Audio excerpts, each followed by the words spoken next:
La cena del Señor, ¿sí? La cena del Señor es el tema del día de hoy.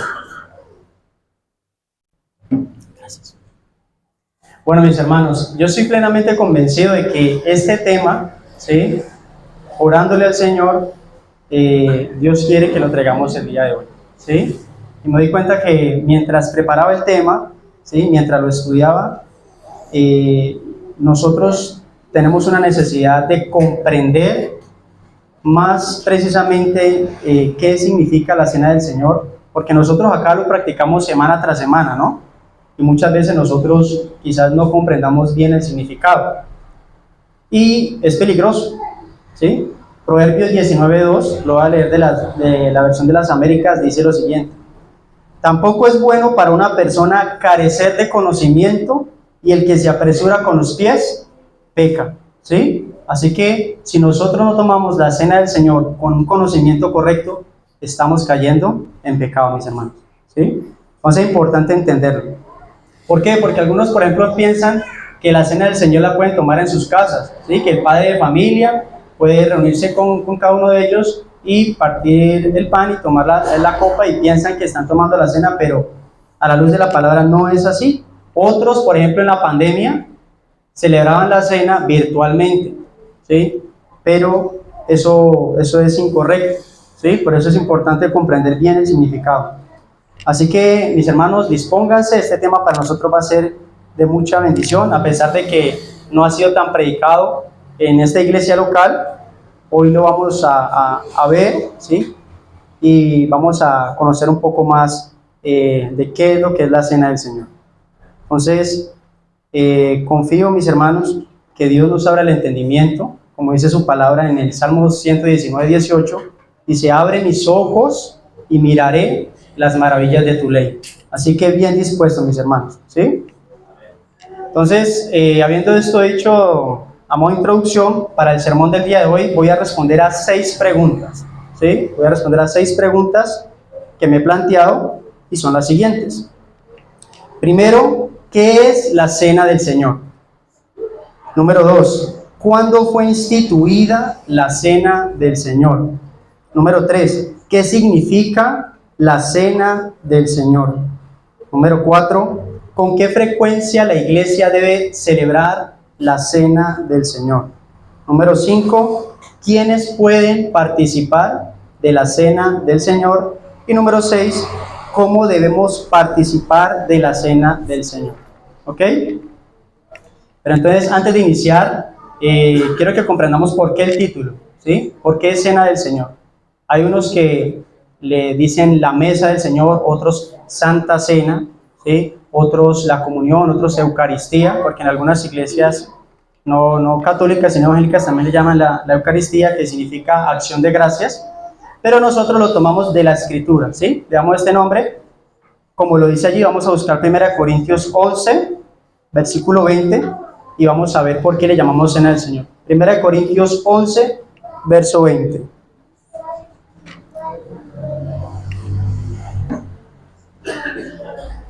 ¿Todos allí? 1 Corintios 11, 20, así dice la palabra del Señor. Cuando pues os reunís vosotros, ¿esto no es comer la cena del Señor?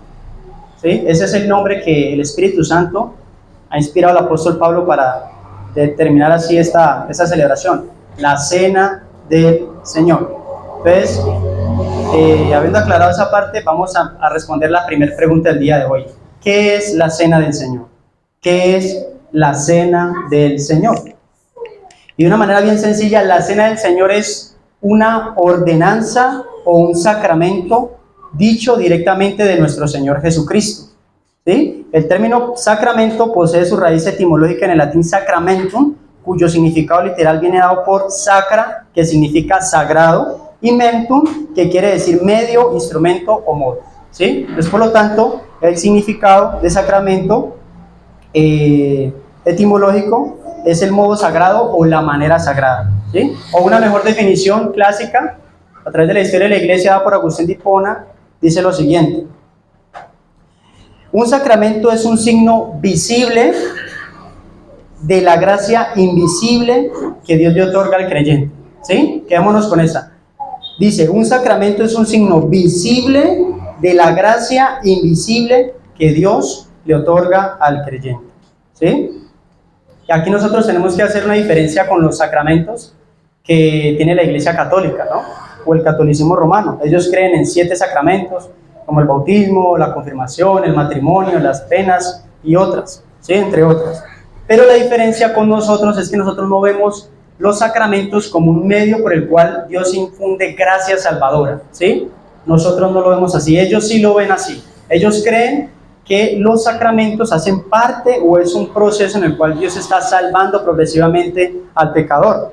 Nosotros no lo creemos así, creemos que un sacramento es un signo visible de la gracia invisible que Dios le otorga al creyente, ¿sí? Por eso nosotros mejor le llamamos ordenanzas, ¿sí? Le llamamos ordenanzas, porque precisamente eso fue lo que hizo Cristo cuando la instituyó. En Lucas 22:19 dio una orden al decir, haced esto en memoria de mí. Él usó el modo imperativo, ¿no? Imperativo, una orden, o sea, un mandato. Entonces, nosotros en este caso vemos la cena del Señor, nuevamente repito, como una ordenanza. ¿Cuántas ordenanzas creemos nosotros como iglesia? 2, ¿cierto? Una es el bautismo y la cena del Señor, ¿sí? Entonces, el bautismo por un lado, ¿qué simboliza? ¿Sí? Simboliza que un creyente ha muerto con Cristo y ha sido sepultado con Él. Cuando una persona entra a las aguas, eso es lo que está simbolizando, que ha muerto con Cristo y que ha resucitado a una nueva vida, ¿ok? Por ejemplo, eso es lo que nos dice Romanos, capítulo 6, de 3 al 4, dice lo siguiente. ¿O no sabéis que todos los que hemos sido bautizados en Cristo Jesús hemos sido bautizados en su muerte? Porque somos sepultados juntamente con Él para muerte por el bautismo, a fin de que como Cristo resucitó de los muertos por la gloria del Padre, así también nosotros andemos en nueva vida, ¿sí? Así que el bautismo es la señal inicial de nuestra unión con Cristo. Y si esa es la señal de la unión con Cristo, entonces la práctica de la ordenanza de la cena del Señor expresa ¿qué? La continuidad de esa unidad, ¿sí? Expresa la continuidad de esa unión que nosotros tenemos en Cristo. ¿Me hago entender? Entonces, ¿cuántas veces nosotros nos bautizamos? Una sola vez, ¿cierto? Pero, sin embargo, nuestro Señor Jesucristo nos señala a través de la ordenanza de la cena del Señor la continuidad de nuestra unión con Él. 1 Corintios 11:25 dice lo siguiente. Asimismo, tomó también la copa después de haber cenado, diciendo, esta copa es el nuevo pacto en mi sangre, haced esto todas las veces que la bebiereis en memoria de mí. Ese todas las veces marca una continuidad en la práctica de la cena del Señor, ¿sí? Por otra parte, también vemos que el texto que de la cena del Señor nos señala la señal del nuevo pacto, ¿sí? O sea, la cena del Señor también es una señal del nuevo pacto. Y aunque no vamos a profundizar allí acerca de los pactos, eso se lo dejo al hermano Vladimir cuando nos dé teología pactual, ¿sí? Pero sí vamos a ver un texto donde ya esta institución ya ha sido profetizada en el Antiguo Testamento por Jeremías. Vamos a todos a buscar Jeremías capítulo 31, versículos del 31 al 33. Jeremías 31, versículos del 31 al 33.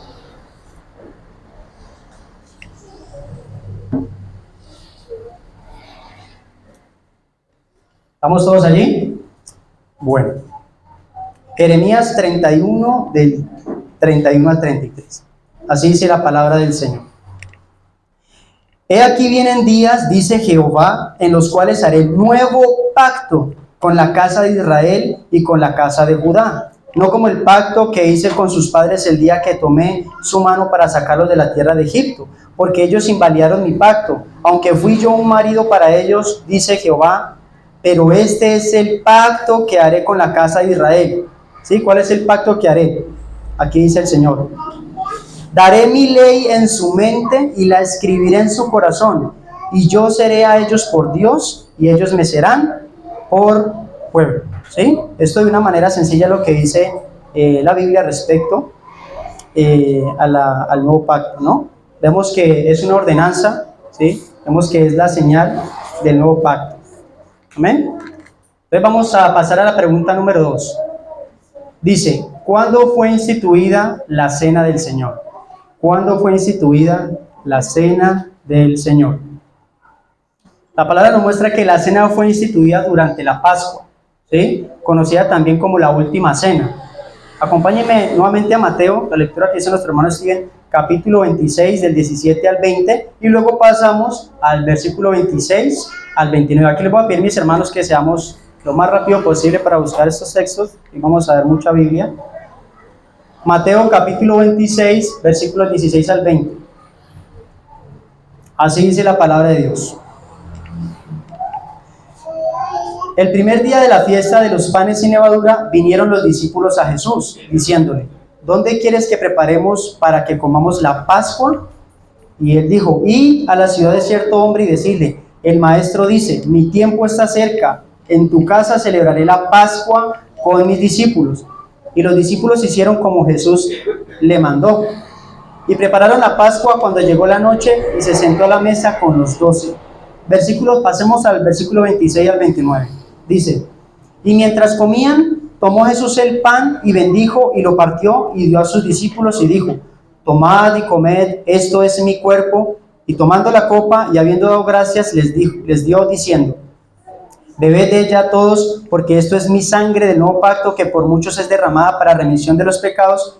Y os digo que desde ahora no beberé más de este fruto de la vid hasta aquel día que lo beba nuevo con vosotros en el reino de mi Padre. ¿Sí? O sea que la cena del Señor fue instituida ¿cuándo? Un jueves, ¿sí? Un jueves en la noche, un día antes de la muerte de nuestro Señor Jesucristo, ¿sí? Fue instituida en medio de la celebración de la Pascua, ¿sí? ¿Y qué tipificaba la Pascua? La Pascua, recordemos que era la celebración del pueblo de Israel cuando estaba cautivo en Egipto y Dios les pidió que sacrificaran un cordero y que esa sangre pintaran sus dinteles de la puerta para que el ángel de la muerte pasara por alto. Eso es lo que se le llama Pascua, que pasa por alto. Pero ¿a qué apuntaba? Aquí hay una conexión entre la Pascua y la cena del Señor. ¿No les llama la atención, mis hermanos, que Jesucristo les manda a celebrar la Pascua, pero no hay cordero? ¿Sí? En esta cena no hay cordero, ¿sí? Solamente está el pan y Jesús cambia el elemento del cordero por el jugo de la vid. Entonces, esa Pascua tiene una conexión allí donde realmente se une al cumplimiento del nuevo pacto, ¿sí? O sea, esa Pascua apuntaba a lo que verdaderamente Cristo hizo por nosotros en la cruz. Entonces, teniendo en cuenta nosotros ese cumplimiento, podemos decir que Cristo es nuestra Pascua, ¿sí? Eso es lo que dice 1 Corintios 5:7. No lo busquen, dice así la palabra. Limpiaos pues de la vieja levadura para que seáis nueva masa, sin levadura como sois, porque nuestra Pascua, que es Cristo, ya fue sacrificada por nosotros, ¿sí? Así que la cena del Señor fue instituida también para confirmar nuestra fe, ¿sí? La fe de los creyentes. Y aquí voy a citar la Confesión de Fe Bautista de Londres de 1689, que es a la cual nosotros nos adherimos. En el artículo 30, que habla acerca de la cena del Señor, en el capítulo 1 dice lo siguiente. La cena del Señor Jesús fue instituida por Él la misma noche que fue entregado, para que se observara en sus iglesias hasta el fin del mundo, para el recuerdo perpetuo y para la manifestación del sacrificio de sí mismo en su muerte, para confirmación de la fe de los creyentes en todos los beneficios de la misma, para su alimentación espiritual y crecimiento en Él, para un mayor compromiso en todas las obligaciones que le deben a Él, y para hacer un vínculo y una prenda de su comunión con Él y entre ellos mutuamente. ¿Okay? Entonces ya vimos las dos primeras preguntas. ¿Qué es la cena del Señor y cuándo fue instituida? ¿Sí? Ahora vamos a pasar a la pregunta número 3. ¿Qué significa la cena del Señor? ¿Sí? ¿Qué significa la cena del Señor? Y aquí, mis hermanos, les voy a pedir toda su atención, ¿sí? Esa, digamos que es el meollo del asunto del mensaje del día de hoy. Por favor, concéntrense en aquí, no se distraigan, porque aquí es donde verdaderamente necesitamos comprender qué significa la cena del Señor. Ya vimos qué es la cena del Señor, cuándo fue instituida, y ahora vamos a ver qué es la cena del Señor bueno, vimos que fue instituida una noche antes de que Cristo fuese sacrificado, pero ahora vamos a ver qué significa la Cena del Señor. Este tema de la Cena del Señor es un tema controversial, ¿sí? Ha sido causa a través de la historia de la iglesia de división, de discusión, ha sido causa de debate, e incluso entre los mismos reformadores, ¿sí? Por ejemplo, nosotros hoy vamos a ver rápidamente 4 posiciones teológicas que se discutieron a través de la historia de la iglesia acerca de la Cena del Señor. O sea, no es un tema que realmente ha sido sencillo de comprender, sino que han habido varias posturas. Vamos a ver 4, ¿sí? Las más famosas, que es, primero, la transubstanciación, y vamos a definirla ahí bien. Dice, la transubstanciación es lo que cree la Iglesia Católica, dice así: Cristo mismo, vivo y glorioso, está presente de manera verdadera, real y substancial con su cuerpo, su sangre, su alma y su divinidad. El Concilio de Trento resume la fe católica cuando afirma: porque Cristo nuestro Redentor dijo que lo que ofrecía bajo la especie del pan verdaderamente era su cuerpo. Se ha mantenido siempre en la Iglesia esta convicción, que declara de nuevo el Santo Concilio: por la consagración del pan y del vino se opera la conversión de toda la sustancia del pan en la sustancia del cuerpo de nuestro Señor Jesucristo, y de la sustancia del vino en la sustancia de su sangre. La Iglesia Católica ha llamado justa y apropiadamente a este cambio transubstanciación, ¿sí? O sea, en otras palabras, ya el pan deja de ser pan y se convierte literalmente en el cuerpo de Cristo. El jugo de la vid deja de ser jugo o vino y se convierte literalmente en la sangre de Cristo. Eso es lo que se le llama la transubstanciación. Nosotros rechazamos esa postura, ¿sí? Ya que en otras palabras indica que el sacrificio de Cristo no fue suficiente. O sea, se está llevando domingo tras domingo, ¿sí?, en la Eucaristía de la Iglesia Católica un sacrificio. Y aparte eso tiene un problema teológico, porque sabemos que las dos naturalezas de Cristo, tanto la humana como la divina, no se mezclan, no se juntan, ¿sí? No hay fusión en ellas, no hay confusión, sino que cada cual permanece intacta. Así que nosotros creemos que Cristo, corporalmente resucitado, está a la diestra del Padre, ¿sí? Allá está su cuerpo. Y obviamente en su divinidad está en todas partes. Él es omnipresente. Bueno, ahora pasemos a la segunda postura, que es la consubstanciación. La consubstanciación nos dice que es una doctrina teológica que fue por oposición a la transubstanciación, defendida por los católicos. Sostiene que en la Eucaristía coexisten las sustancias del cuerpo y la sangre de Cristo con las del pan y el vino. Es decir, esta doctrina considera que en la Eucaristía se encuentra la forma real de Cristo en su cuerpo y su sangre, su alma y su divinidad, pero existiendo a la vez el vino y el pan. Por lo tanto, el acto eucarístico no se trataría de una sustitución, sino de una coexistencia, ¿sí? O sea, ya no es que el cuerpo, el pan se convierte en el cuerpo de Cristo, ni el vino en la sangre de Cristo, sino que hay como una unidad, o sea, hay una coexistencia, ¿sí?, en el cuerpo y la sangre de Cristo con los elementos. Martín Lutero rechazó la transubstanciación, pero afirmó la presencia real de Cristo en la Cena del Señor, e insistió que el cuerpo de Cristo está por debajo del pan y del vino en la Eucaristía, ¿sí? Entonces, como Lutero, nosotros también rechazamos la transubstanciación, ¿cierto? Pero también rechazamos la consubstanciación, ¿sí? Ambas tienen el mismo problema, ¿sí?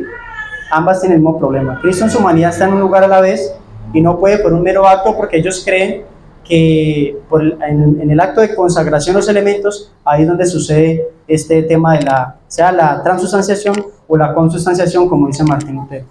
Vamos a la postura teológica número 3, y es la postura de un reformador llamado Ulrico Zwinglio, ¿sí? Vamos a ver qué dijo Zwinglio. Zwinglio nos dice que la cena es un acto simbólico o memorial, ¿sí? Se denomina a la postura conmemorativa porque enfatiza el recordatorio de la Iglesia de Jesús en su muerte. De las dos ordenanzas de la Iglesia, la cena es una conmemoración que trae a la muerte expiatoria de Cristo. Y al ser un memorial, Zwinglio propuso celebrar la Cena del Señor 4 veces al año, ¿sí? O sea, cada 3 meses. Aquí podemos ver que es algo más bíblico, ¿no? La cena es una conmemoración. Por lo que Cristo quiso decir, no fue ni transubstanciación ni consubstanciación, sino que Él dijo, haced esto en memoria de mí. Sin embargo, mis hermanos, nosotros somos fáciles de caer en los extremos, ¿no? Aquí vemos que Zwinglio trató de desligar literalmente el cuerpo y la sangre de Cristo con los elementos, pero nos dice que es básicamente o meramente un acto simbólico y para de contar, ¿sí? Es lo único que nos expone Zwinglio, ¿sí? Es lo único que pasa allí. Entonces, por esa razón, él propone celebrarla como es un memorial, básicamente es un recordatorio, lo dice que 4 veces al año, ¿sí? O sea, de alguna manera pierde como su importancia. Pero vamos a ver la cuarta postura, que es la de Juan Calvino, y aquí es, mis hermanos, donde nosotros quizás estamos allí identificados con esta postura. Juan Calvino propone la presencia espiritual, ¿sí? Esta es la opinión mayormente reformada, la presencia espiritual. Dice así, esta es la posición reformada predominante, aunque hay un espectro de entendimiento entre los que se identifican como teológicamente reformados. Calvino rechazó tanto la idea de un cambio físico del pan y del vino, como la idea de un simple memorial. En la cena, Cristo está presente espiritualmente, de una manera especial, pero no está presente físicamente. Hay una verdadera comunión espiritual que tiene lugar entre el Señor y su iglesia mientras se celebra. La palabra es, o sea, cuando Cristo dice esto es mi cuerpo, esto es mi sangre, conserva un significado simbólico y no literal, pero al mismo tiempo tiene lugar una verdadera participación de Cristo, ¿sí? Así como les dije, mis hermanos, aquí con Calvino, que nosotros nos unimos al significado y al entendimiento de la cena del Señor. Así que, antes de abarcar qué significa la cena del Señor, vamos a recordar qué es la fe, ¿sí? Para que nosotros podamos comprender mejor qué significa la cena del Señor, recordemos qué es la fe, ¿sí? La fe, mis hermanos, recordemos que es un don de Dios, que nos capacita a los elegidos de Dios para creer en la persona y obra de nuestro Señor Jesucristo. ¿Para qué? Para la salvación que Dios nos ofrece. Esta fe está unida a la palabra de Dios. La fe viene por la fe viene por el oír y el oír la palabra de Dios. Entonces, Dios ocupa su palabra, la palabra de Dios, para darnos el don de la fe, para que creyendo el testimonio de la palabra de Dios acerca de Cristo obtengamos la salvación. A esto es lo que nosotros le llamamos teológicamente la fe salvadora, ¿sí? Sin embargo, la palabra de Dios nos enseña que esta fe crece, aunque también vemos en las Escrituras que la fe puede ser debilitada por diferentes circunstancias, pero esta fe, mis hermanos, debe de crecer, debe de madurar. Ahora, en las Escrituras vemos y observamos que la fe crece a través de ¿qué? De los medios de gracia, ¿sí? Medios de los cuales Dios ha establecido para su fortalecimiento. Pues históricamente se conocen así, medios de gracia. Como por ejemplo tenemos uno muy conocido que todos experimentamos a diario, que es la oración, ¿sí? La oración es un medio de gracia. Tenemos también la adoración, lo que hacemos acá, la predicación de la palabra, el congregarnos, tener comunión los unos con los otros, el ofrendar, el evangelizar. Y dentro de esos medios de gracia también tenemos nuestras 2 ordenanzas, las cuales el Señor nos dejó, que son el bautismo y la cena del Señor, ¿sí? Así que aclaro nuevamente, ¿no? La cena del Señor es un medio de gracia. No nos imparte gracia salvadora como cree el catolicismo romano. Son medios de gracia. Entonces, recordando lo que es la fe, mis hermanos, lo que nuestra fe es fortalecida a través de estos medios de gracia, ahora sí respondamos qué significa la cena del Señor. Y para responder de una manera sencilla vamos a recurrir a la misma palabra. Vamos a abrir las Escrituras para que el Señor nos dé luz del significado de la cena del Señor. Vamos a 1 Corintios, capítulo 10, verso del 16 al 17. 1 Corintios, capítulo 10, versículos 16 y 17.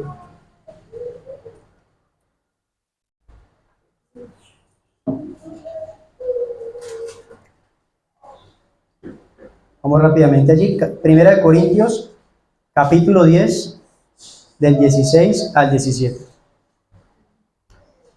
Dice así: la copa de bendición que bendecimos no es la comunión de la sangre de Cristo. El pan que partimos no es la comunión del cuerpo de Cristo. Siendo uno solo el pan, nosotros con ser muchos somos un cuerpo, pues todos participamos de aquel mismo pan. Así que, mis hermanos, observemos que la cena del Señor no es un mero simbolismo, ¿sí? Aquí quiero que prestemos atención a esas palabras claves. Vimos la palabra comunión, ¿sí? La copa de bendición que bendecimos de la comunión de la sangre de Cristo. Y la otra palabra clave allí es la palabra participación, ¿sí? Esa nos van a ayudar a entender verdaderamente que la cena del Señor es más que un memorial, ¿sí? Es más que un recordatorio. Y como decía nuestra confesión de fe, la cena del Señor confirma la fe de los creyentes, y vamos a verlo de dos maneras, ¿sí? Por un lado, la cena me confirma por lo que simboliza externamente, ¿sí? Y por lo que efectúa espiritualmente. Entonces, la cena del Señor me confirma mi salvación por lo que simboliza externamente. Ya leímos uno de los textos clave para este punto, que fue Mateo capítulo 26. Ahora vamos a comprender un poco mejor con 1 Corintios 11 del 23 al 25.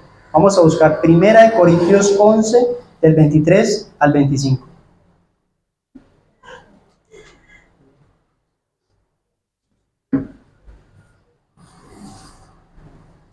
Primera de Corintios capítulo 11, verso del 23 al 25 dice lo siguiente.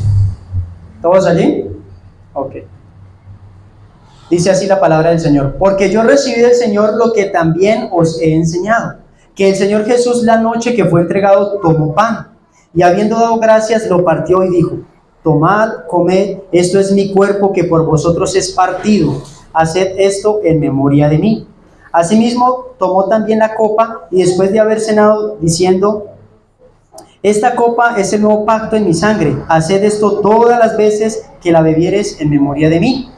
El apóstol Pablo interpreta Mateo capítulo 6 como una indicación de ¿qué? Conmemorar, ¿sí? Conmemorar el sacrificio de nuestro Señor Jesucristo. Así que, mis hermanos, si bien la cena del Señor es un memorial, ¿sí? No es menos que un memorial, es un memorial. Nosotros tenemos que decir que la cena del Señor también es más que un memorial. Y es lo que vamos a ver. Los elementos que nosotros tenemos aquí presentes, mis hermanos, en la mesa, es un recordatorio del amor de Cristo, así como cantábamos ahora. Y que es del interés del Señor que nosotros como iglesia estemos recordando frecuentemente, no solamente su obra, lo que Él ha hecho por nosotros, sino su persona, ¿sí? Recordemos que el texto dice: haced memoria de mí, ¿sí? Eso es lo que dice el Señor. Y algo importante a tener en cuenta, que los medios de gracia, todos siempre están, o sea, Dios nos dio los medios de gracia para apuntar al Evangelio, ¿sí? No son dados simplemente para que nosotros crezcamos allí, pero crezcamos con un propósito. Recuerde que el propósito principal del Señor con nosotros es hacernos conforme al carácter de Cristo, ¿sí? Así que a la luz de esto, nosotros debemos de celebrar la cena del Señor tal cual como Dios nos la dio, de una manera sencilla. Es un recordatorio para nuestra edificación, ¿sí? Vamos a participar de la cena del Señor con la simplicidad que Dios nos la ha dado a nosotros. Amén. Y como lo habíamos hablado, por lo menos dos cosas que comunican los elementos. Número uno, simboliza que Cristo se ofreció por mí, ¿sí? Note las palabras del Señor Jesús en Lucas capítulo 22, 19 al 20, dice así: y tomó el pan y dio gracias y lo partió y les dio diciendo: esto es mi cuerpo que por vosotros es dado, haced esto en memoria de mí. De igual manera, después que hubo cenado, tomó la copa diciendo: esta copa es el nuevo pacto en mi sangre, que por vosotros es derramada.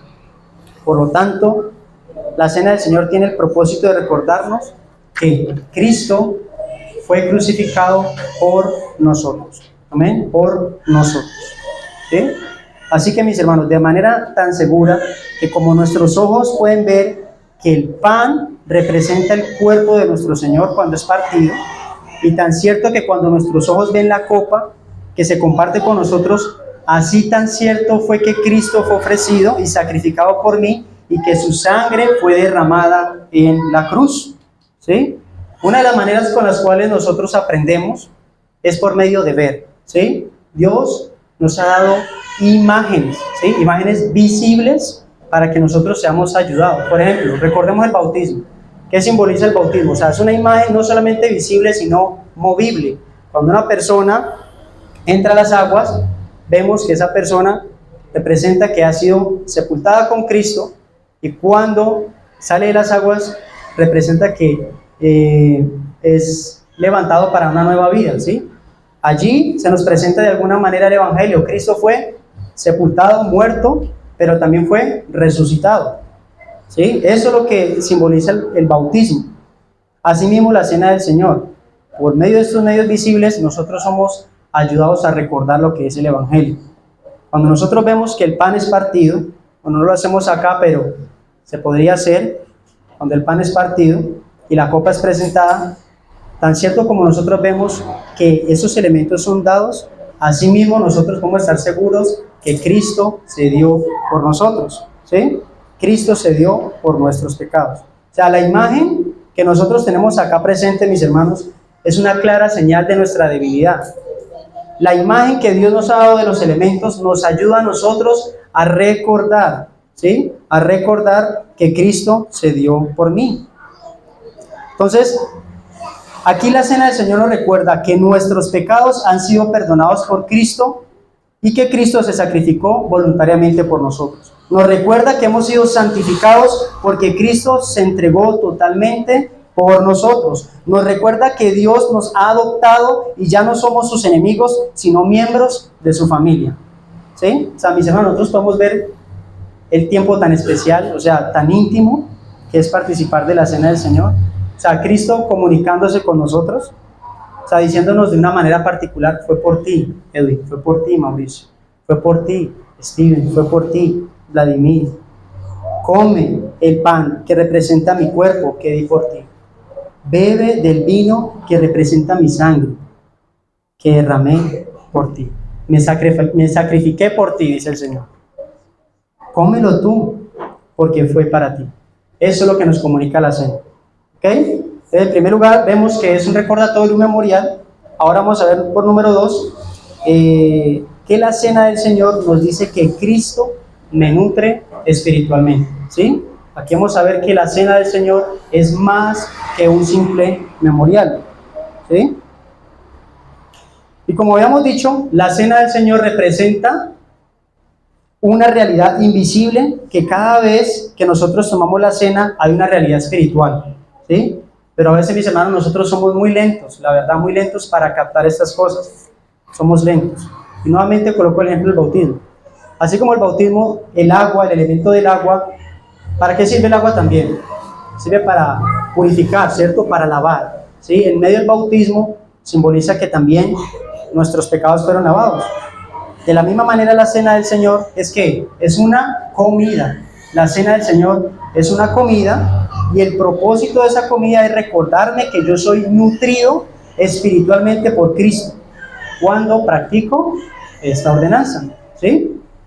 Aquí voy a citar algo que dice el Catecismo de Heidelberg en la pregunta 75, dando respuesta, dice lo siguiente: tan cierto como veo con mis ojos que el pan del Señor es partido para mí y que me es ofrecida la copa, y segundo, que es tan cierto, alimenta mi alma para la vida eterna con su cuerpo crucificado y con su sangre derramada. O sea, en otras palabras, yo veo el significado de la cena del Señor, que nosotros no somos de alguna manera caníbales, como digamos lo ve la Iglesia Católica, pero nosotros comemos el cuerpo y la sangre de Cristo con la boca de la fe, ¿sí? Así es como yo lo veo. Comemos a Cristo con la boca de la fe. Y yo creo que Juan capítulo 6 nos va a ayudar a entenderlo mejor. Vamos todos a buscar Juan capítulo 6. Juan capítulo 6, vamos a mirar versículos 50 al 51 y luego saltamos del 53 al 58.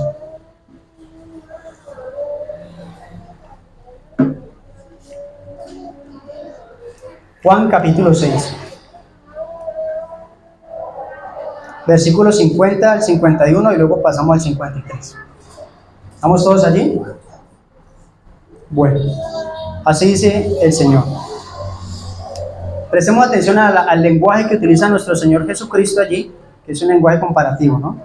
Dice, este es el pan que desciende del cielo.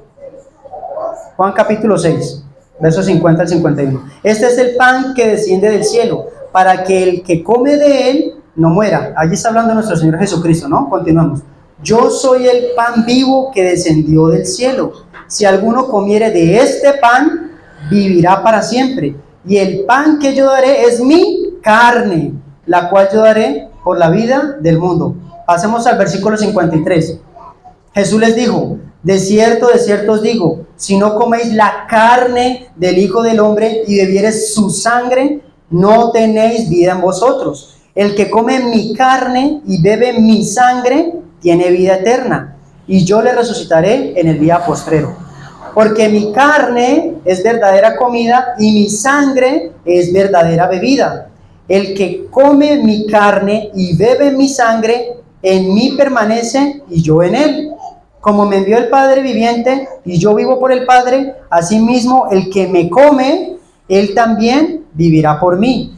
Este es el pan que descendió del cielo, no como vuestros padres comieron el maná y murieron, el que come de este pan vivirá eternamente. ¿Y cómo lo entendemos? En Juan capítulo 6 vamos a ver a qué es lo que realmente se refiere Jesús, y devolvámonos al versículo 35, vamos a ver el versículo 40 y el versículo 47.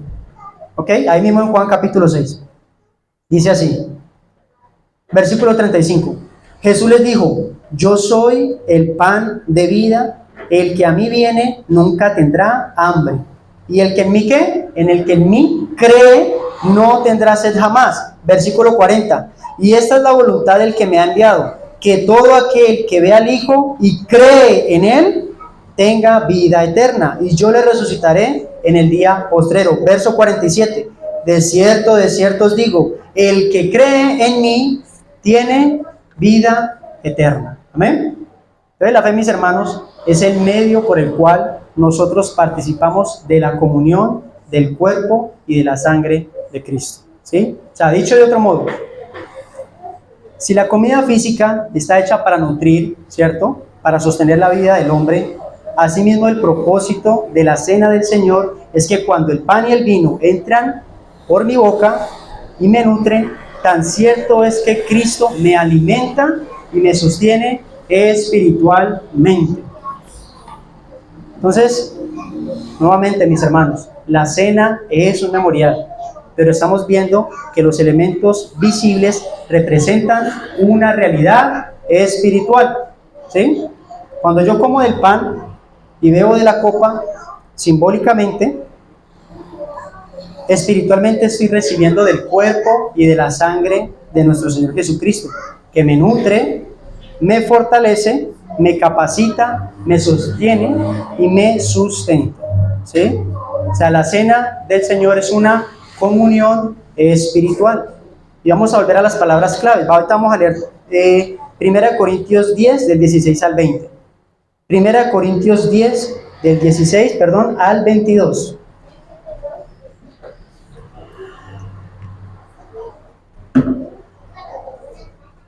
Primera de Corintios capítulo 10, versículos 16 al 22. Dice, la copa de bendición que bendecimos no es la comunión de la sangre de Cristo. El pan que partimos no es la comunión del cuerpo de Cristo. Siendo un solo el pan, nosotros con ser muchos somos un cuerpo, pues todos participamos de aquel mismo pan. Mirad a Israel, según la carne, los que comen de los sacrificios no son partícipes del altar. ¿Qué digo pues? ¿Que el ídolo es algo o que sea algo lo que se sacrifica a los ídolos? Antes digo que lo que los gentiles sacrifican, ¿a quién? A los demonios los sacrifican y no a Dios. Y no quiero que vosotros os hagáis, ¿qué? Partícipes con los demonios. No podéis beber de la copa del Señor y la copa de los demonios. No podéis participar de la mesa del Señor y de la mesa de los demonios. ¿O provocaremos a celos al Señor? ¿Somos más fuertes que Él? Mis hermanos, vemos que aquí Pablo está preocupado para que la iglesia no tenga participación con el área demoníaca, ¿sí? Nosotros a veces se nos hace más fácil creer precisamente en el área demoníaca, o cuando vemos una película de terror que se transfieren ciertos espíritus y cosas. Pero ¿por qué nos cuesta tanto a nosotros comprender que en la cena del Señor nosotros tenemos una participación espiritual? O sea, no veamos la cena del Señor como un mero rito, como un mero símbolo, ¿sí? En medio de la cena del Señor verdaderamente estamos teniendo nosotros comunión, ¿sí? Comunión con Dios y con los hermanos, así como dice el texto, ¿no? Durante la participación del Señor, dije que con los hermanos porque eso es lo que dice el versículo 17. Siendo uno solo el pan, nosotros, con ser muchos, somos un cuerpo, pues todos participamos de aquel mismo pan. O sea que esto hace parte de que nosotros vamos a discernir el cuerpo del Señor. ¿Este cuerpo cuál es? La iglesia, ¿cierto? El cuerpo de Cristo. Y si nosotros somos el cuerpo de Cristo como iglesia, debemos anhelar estar juntos, reunidos, semana tras semana, para tener comunión los unos con los otros y así mismo participar de la cena del Señor. Y vemos que ese mismo fue el deseo, ¿no? O sea, nosotros tenemos que anhelar el domingo también porque vamos a tener comunión. Y eso es lo que dijo Jesucristo. Jesucristo también tenía un anhelo ferviente de participar de la cena. Leamos Lucas capítulo 22, versículo 14 al 15 y vamos a ver que esto no era algo ajeno a nuestro Señor Jesucristo, ¿sí? Él tenía un deseo de participar con sus discípulos. Lucas capítulo 22, verso 14 y 15.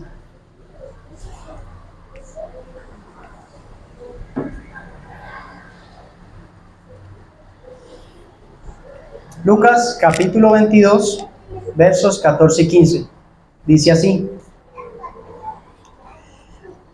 Cuando era la hora, se sentó a la mesa y con él los apóstoles y les dijo: ¿Cuánto he deseado comer con vosotros esta Pascua antes que padezca? Pregunta: ¿cuántos de nosotros nos ha dolido verdaderamente cuando un hermano falta al culto y se priva de estos medios de gracia? ¿A cuántos de nosotros estamos pensando que un hermano dejó de recibir la cena del Señor? ¿Sí? Por ejemplo, ¿cuántos de nosotros estamos pensando en nuestro hermano Manuel, que domingo tras domingo no está con nosotros? Y precisamente hablando con él y estudiando este tema, presenté mi preocupación porque es importante que nosotros tengamos comunión, ¿sí? Es un medio de gracia por el cual nosotros como iglesia nos unimos, ¿sí? O por ejemplo, durante la pandemia, ¿cuántos de nosotros nos dio igual que no tomáramos la cena, o cuántos verdaderamente nos dolió que dejáramos de participar de la cena? ¿Sí? Entonces, mi hermano, si nosotros no tenemos ese entendimiento, esa preocupación, déjenme decirle que nosotros todavía tenemos un grado de infantilidad espiritual, ¿sí? En nuestra vida. Si nosotros no maduramos y sabemos que la cena del Señor, lo que tomamos aquí, no es comunión, nosotros tenemos, si la tomamos indignamente, no estamos tomando la comunión, no estamos celebrando la cena del Señor, sino como dice el apóstol Pablo, estamos comiendo una comida, pero para juicio, ¿sí? No va a ser para bendición, sino para juicio. Y ese es el problema que tenían los corintios, ¿no? Habían divisiones, habían pleitos, unos se avergonzaban a los otros. Entonces, reflexionemos en eso, mis hermanos, ¿sí? Acerca del significado de la cena del Señor. Si bien hemos dicho que no es menos que un memorial, porque sí es un memorial, un recordatorio, pero a la vez es más que un recordatorio. ¿Es un qué? ¿Qué dijimos? Un medio de gracia, ¿sí? Por el cual nos unimos más a Cristo, nos unimos más a nuestros hermanos y nuestra vida espiritual es nutrida y nuestra fe crece al participar dignamente de la cena del Señor. ¿Claro hasta ahí? Entonces, hemos respondido nuestra tercera pregunta, ¿qué significa la cena del Señor? Ahora pasamos a la pregunta número 4, ¿con qué frecuencia la iglesia debe celebrar la cena del Señor? ¿Con qué frecuencia la iglesia debe celebrar la cena del Señor? Y para buscar la respuesta a esta pregunta, vamos a ver cuáles fueron las palabras de nuestro Señor Jesucristo cuando Él entrega esta ordenanza al apóstol Pablo. Vamos a ver 1 Corintios 11, verso 25, y vamos a ver cada cuánto se celebra la cena del Señor. 1 Corintios capítulo 11, versículo 25.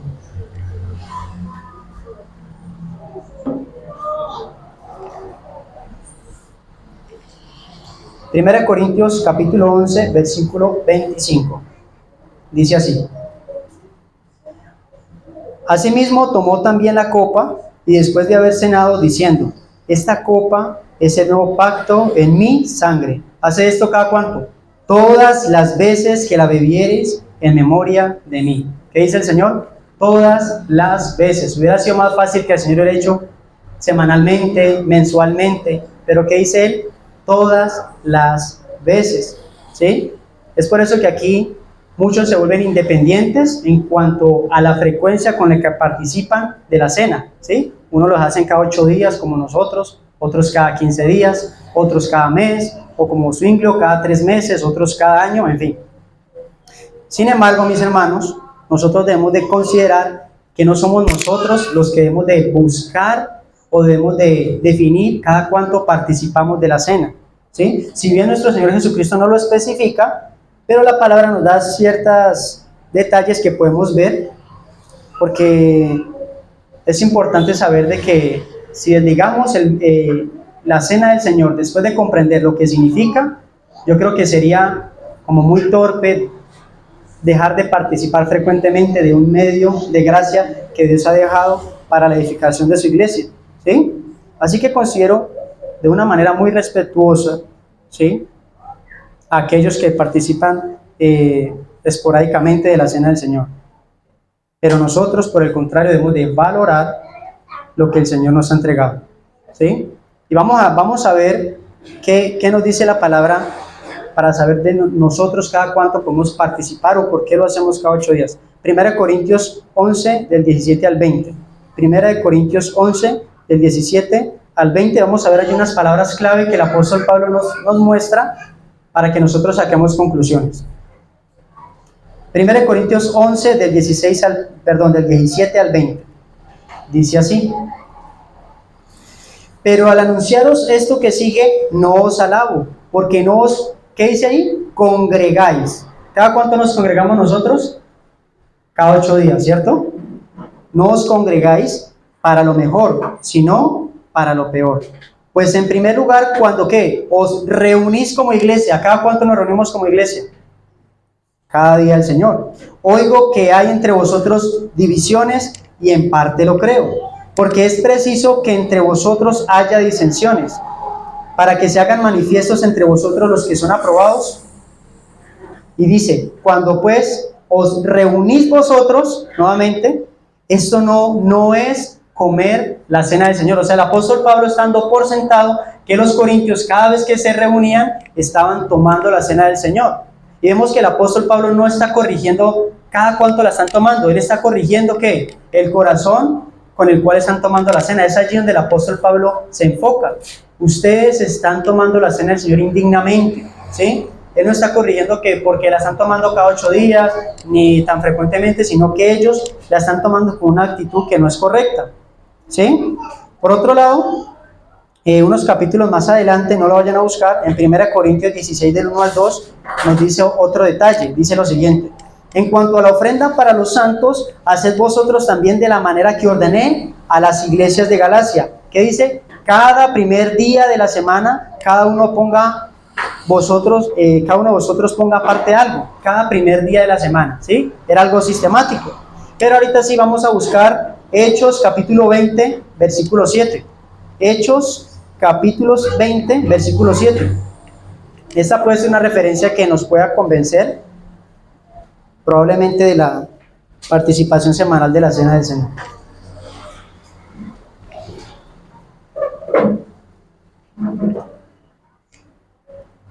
día del Señor, ¿no? Día de resurrección, dice.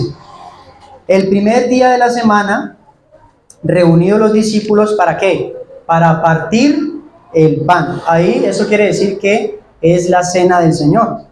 Pablo les enseñaba habiendo de salir al día siguiente y alargó el discurso hasta la medianoche.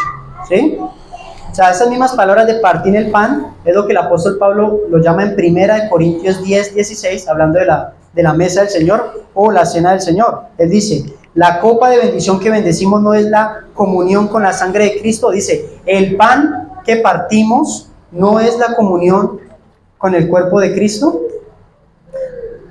Entonces, a nosotros la cena del Señor nos favorece también practicarla semanalmente porque sirve como una predicación, ¿sí? La cena del Señor nos ayuda a ubicarnos que Cristo es el centro del culto, ¿sí?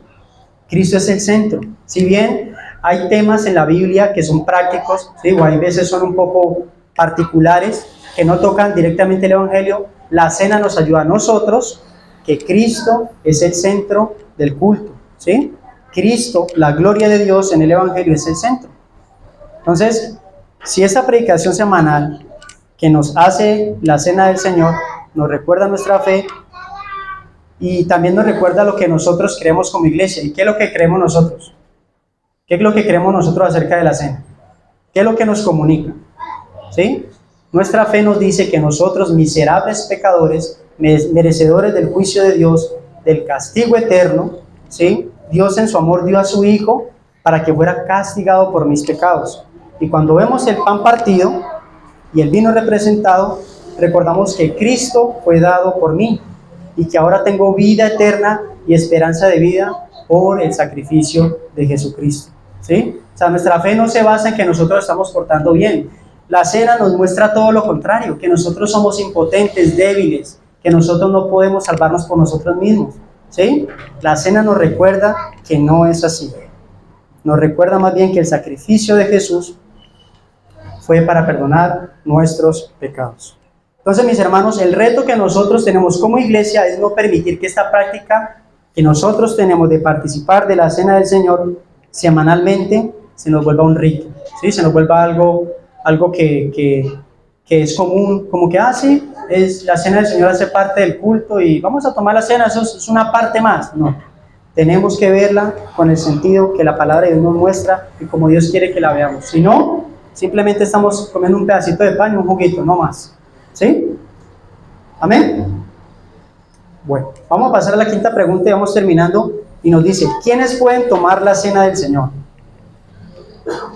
¿Quiénes pueden tomar la cena del Señor?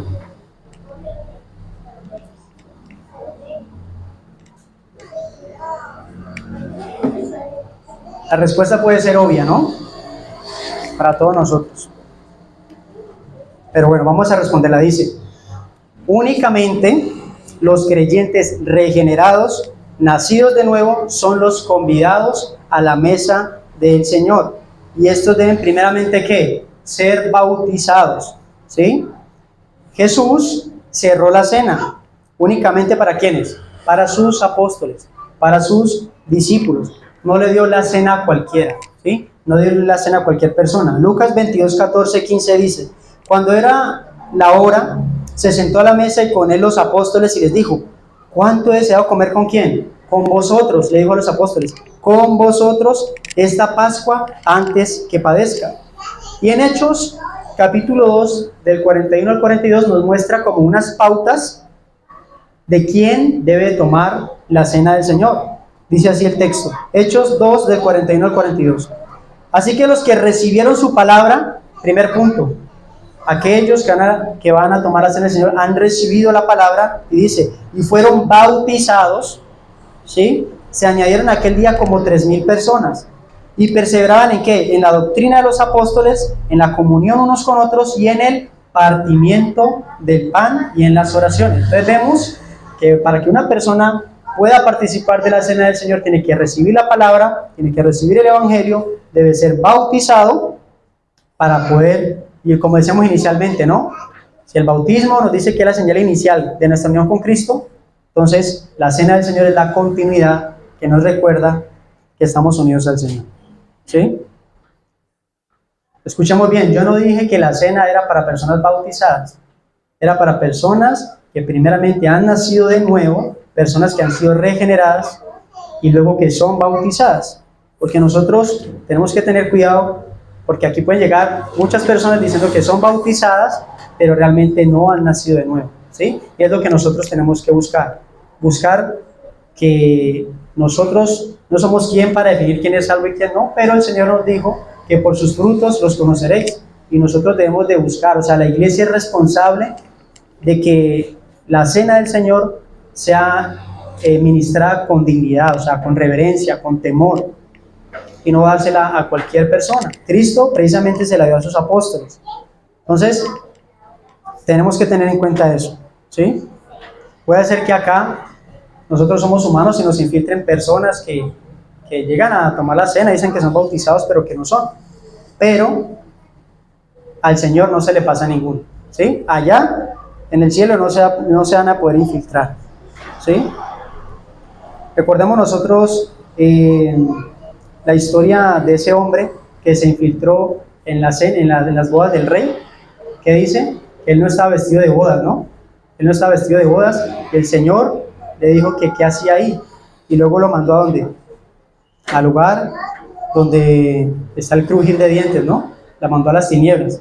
Así que la persona finalmente se va a engañar, por eso nosotros tenemos que también examinarnos. Eso es lo que nos dice la palabra. Examinaos pues si estáis en la fe. Otra de las personas que consideramos que no deben de participar de la cena del Señor son los niños, ¿sí? Nosotros somos credo bautistas, ¿no?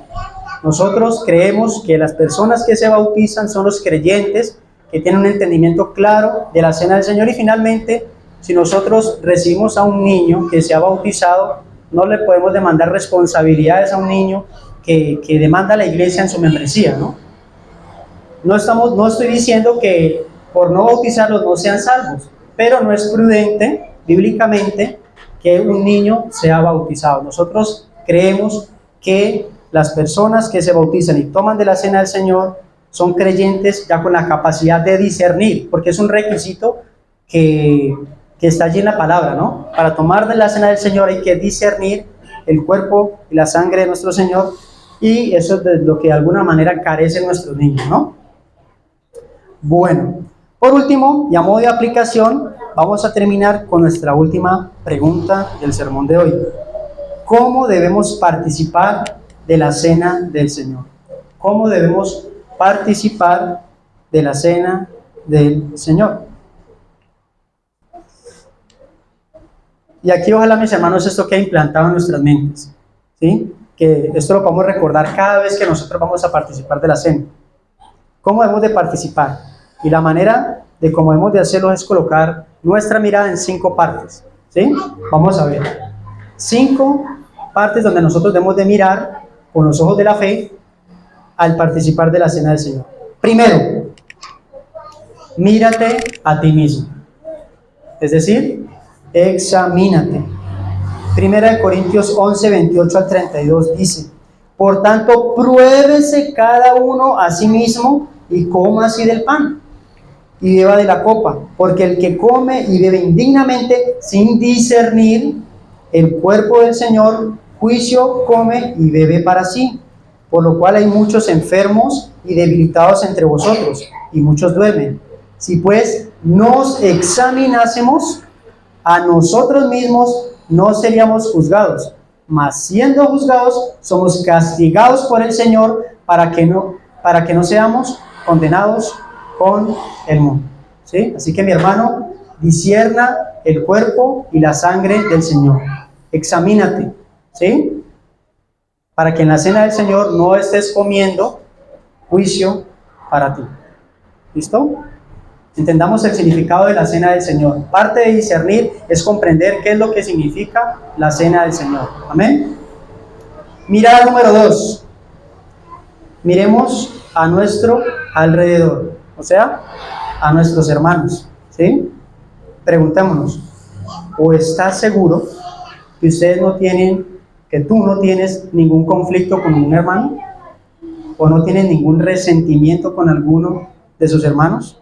O sea, pensemos en lo que vamos a hacer, ¿sí? Si nosotros tomamos la cena aquí como llaneros solitarios pensando que no, soy yo y el Señor y tengo comunión con Dios, y me olvido de mis hermanos, estoy en una total contradicción, como leamos ahora, ¿sí? La cena nos da a entender, significa que también tenemos comunión los unos con los otros, ¿sí? Y eso nos lo dice 1 Corintios, capítulo 16 y 17, que ya lo vimos, lo voy a leer rápidamente. La copa de bendición que bendecimos no es la comunión con la sangre de Cristo, el pan que partimos no es la comunión del cuerpo de Cristo, siendo uno solo el pan, nosotros con ser muchos somos un cuerpo, pues todos participamos de aquel mismo pan. Así que mis hermanos, nosotros debemos de reflexionar. Si tenemos alguna cuenta, no damos cuenta con algún hermano, debemos de pensar, si no alcanzamos por X o Y motivo, tampoco nos abstengamos de participar, ¿sí? Pidámosle perdón al Señor, participemos, pero que la cena nos lleve precisamente después de participar a colocarme a cuentas con mi hermano. Amén. Mis hermanos, debemos de nosotros valorar, ¿sí?, a los hermanos. Precisamente un texto que le habla el hermano Vladimir ahora, lo traigo acá, y eso es lo que nos dice la palabra. El Salmo 133:1 dice: mirad cuán bueno y cuán delicioso es habitar los hermanos juntos, ¿y en qué? Y en armonía, ¿cierto? No dice resentidos, ni con envidias, ni con divisiones, ni con pleitos, ni con murmuraciones, ni tampoco resignados. Es que ya me tocaron estos hermanos, ¿sí? Dice juntos, porque podemos estar juntos, pero en disensiones, ¿cierto? Pero la palabra nos dice que estemos juntos y en armonía. Mirada número 3. Coloquemos nuestra mirada atrás, en el pasado, ¿sí? Mi hermano, mira la obra de Cristo, su cuerpo y su sangre entregados por amor, y pregúntate, ¿yo creo verdaderamente que Cristo murió por mí? ¿Mi vida evidencia que yo he creído en la persona y obra de Cristo? Contempla, mi hermano, no solamente la muerte de Cristo, sino también la resurrección, ¿sí? O sea, nosotros tenemos que a través de la cena contemplar la obra completa, ¿sí?, que Cristo hizo a nuestro favor. Contemplemos la gloria de Dios en el Evangelio, y eso es lo que nos representa la cena. Leo 1 Corintios 11, el 24 al 25, dice lo siguiente: y habiendo dado gracias, lo partió y dijo: tomad, comed, esto es mi cuerpo que por vosotros es partido. Haced esto en memoria de mí. Ahí es donde debemos de colocar nuestra mirada al pasado. Haced esto en memoria. Debemos de esforzarnos por recordar, esforzarnos por ir allí, a ese momento, a la cruz. Contemplemos toda la obra que Cristo ha hecho por nosotros, ¿sí? Continúa diciendo: asimismo tomó también la copa, y después de haber cenado, diciendo: esta copa es el nuevo pacto en mi sangre, haced esto todas las veces que la bebieres en memoria de mí. Amén. Mirada número 4. Vamos a colocar nuestra mirada al futuro, ¿sí?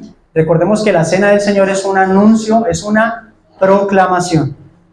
1 Corintios 11:26 dice: así pues, todas las veces que comieres de este pan y bebieres esta copa, la muerte del Señor anunciáis hasta que Él venga, ¿sí? Eso es lo que nosotros hacemos con la cena del Señor. Anunciamos su muerte hasta que Él venga por segunda vez. Entonces la cena del Señor sirve como un anuncio de la muerte de Jesús que anticipa su regreso. El propio Jesús, cuando instituyó la cena, Él lo hizo antes de morir, ¿verdad? Él lo hizo antes de morir. Entonces, mis hermanos, así como el Señor instituyó la cena antes de ir a la cruz, y fue seguro lo que pasó allí en la cruz, así nosotros podemos estar seguros que al celebrar la cena podemos estar confiados que Él verdaderamente va a venir, ¿sí? Estamos anticipando su regreso, lo estamos proclamando, lo estamos anunciando. Mateo 26:29 dice: y os digo que desde ahora no beberé más de este fruto de la vid hasta aquel día que lo beba, ¿qué? Nuevo con vosotros en el reino de mi Padre. Mis hermanos, esta cena que nosotros tomamos acá, la vamos a tomar con nuestro glorioso y Señor Salvador Jesucristo en el reino del Padre, ¿sí? Eso es lo que nosotros tenemos que colocar nuestra mirada allá, en el futuro. Y por último, ya hemos visto que tenemos que mirarnos a nosotros mismos, debemos de mirar alrededor, a nuestros hermanos, mirar atrás, al pasado, mirar el futuro, y ahora nuestra mirada debe estar puesta en el cielo, ¿sí? En el cielo, y dar gracias a Dios. Demos gracias a Dios, mis hermanos, durante el tiempo de la cena del Señor, así como Cristo lo hizo durante la cena. Lucas 22, 17 al 19 dice: y habiendo tomado la copa, dio gracias y dijo: tomad esto y repartidlo entre vosotros, porque os digo que no beberé más del fruto de la vid hasta que el reino de Dios venga. Y tomó el pan y dio gracias, y lo partió y dio diciendo: esto es mi cuerpo que por vosotros es dado, haced esto en memoria de mí. Entonces, mi hermano, miremos al cielo, miremos a Cristo. Él no solamente murió, Él no solamente fue sepultado, sino que Él resucitó, y en estos momentos Él está en el cielo, a la diestra del Padre, como un sumo sacerdote intercediendo por ti y por mí. Amén. Y eso es lo que dice Hebreos 4, 14 al 16. Lo leo rápidamente. Dice: por tanto, teniendo un gran sumo sacerdote que traspasó los cielos, Jesús, el Hijo de Dios, retengamos nuestra profesión, porque no tenemos un sumo sacerdote que no pueda compadecerse de nuestras debilidades, sino uno que fue tentado en todo según nuestra semejanza, pero sin pecado. Acerquémonos pues confiadamente al trono de la gracia para alcanzar misericordia y hallar gracia para el oportuno socorro. Así que, hermanos, glorifiquemos nosotros al Señor tomando de una manera digna la cena del Señor, ¿sí? Hoy quizás nosotros hemos venido cargados, hemos venido con pereza, estamos pensando quizás en lo que vamos a hacer ahora, o venimos cabizbajos o tristes. Independientemente de la situación en la cual nosotros hayamos venido hoy, mis hermanos, participemos de la cena del Señor, ¿sí? Participemos, porque el Señor ha prometido darnos gracia para levantarnos, ¿sí? Para animarnos, para que nosotros podamos quizás vencer esas luchas pecaminosas que tenemos. Aquí, durante la cena del Señor, Dios puede darnos la gracia que tú y yo necesitamos para vencer nuestras luchas, ¿sí? Para conformarnos al carácter de Cristo, para que nosotros verdaderamente podamos amar más a Dios, amar más a nuestro prójimo y ser verdaderamente santos como el Señor quiere, ¿sí? Entonces, antes de que pasemos a participar de la cena, voy a aclarar dos cosas, ¿sí? O sea, ¿qué quiero decir cuando yo digo que participemos dignamente? No estoy diciendo que nosotros seamos perfectos, ¿sí? No estoy diciendo que nosotros estemos uno a con Dios. No estoy diciendo eso, porque si no, ninguno de los que estamos acá seríamos dignos de tomar la cena. Estoy diciendo que nosotros debemos de tomar la cena del Señor conforme a los parámetros que la palabra de Dios nos presenta, y no tomemos la cena del Señor hipócritamente, ¿sí? No debemos de participar con la actitud incorrecta, y no nos hagamos daño. Vamos a estar tomando juicio vamos a comer para nosotros. Entonces, y número 2, que ya lo dije, nosotros podemos verdaderamente crecer, madurar en nuestra fe, ¿sí? Entonces, mis hermanos, recordemos que Cristo bebió la copa de la ira de Dios para que nosotros hoy tomemos la copa de bendición. Cristo en la cruz bebió la copa de maldición de la ira de Dios para que nosotros hoy tomemos la copa de bendición. Amén. Mis hermanos, vamos a orar y luego pasamos entonces a celebrar la cena.